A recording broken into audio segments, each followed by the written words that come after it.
Bonjour.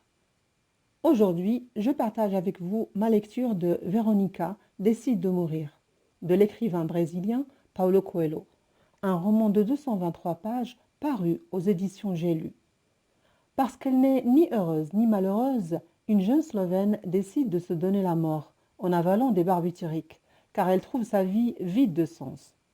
C'est ainsi que démarre ce roman par un suicide, ou plutôt une tentative de suicide pour être exact, parce que Véronica va être sauvée in extremis et se retrouve hospitalisée dans un hôpital psychiatrique. La bonne nouvelle, c'est que Dr Igor a pu la sauver. La mauvaise, c'est que ce n'est que partie remise. Elle n'en a que pour une semaine. Sa vie va prendre un nouveau cheminement auprès des fous, dont le contact va lui permettre de prendre conscience du trésor qu'est la vie, de ce qu'elle pourrait réaliser si une seconde chance lui est donnée. Sa rage de vivre ne va pas cesser de grandir, de croître.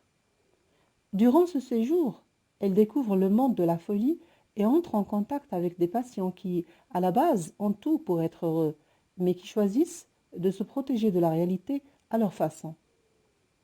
Ce contact sera très instructif pour elle, puisqu'il va influencer ses choix. Inversement, elle-même crée une nouvelle dynamique au sein de l'hôpital. Les pensionnaires se désolent qu'elle soit condamnée alors qu'elle est si pleine de vie. Une réflexion qui permet à plusieurs personnages de repenser leur existence, leurs choix. Véronica va même réussir, à travers la musique, elle joue très bien du piano, à extirper un schizophrène mélomane de sa bulle. La relation va se développer entre elle et lui. Je ne vous en dis pas plus. Après L'Alchimiste, ce roman est le deuxième de Paulo Coelho que je lis, et je le préfère de loin. C'est un opus initiatique sur le moi profond, la valeur de la vie, le suicide, la notion de normalité et de folie. C'est aussi une réflexion sur les normes imposées.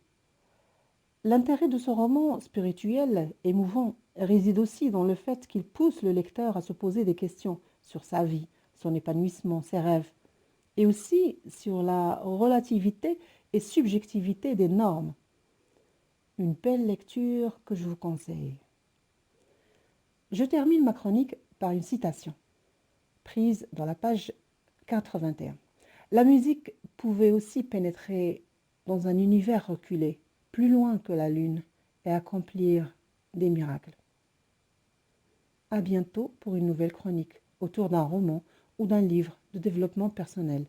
Dites-moi en commentaire ce que vous préférez.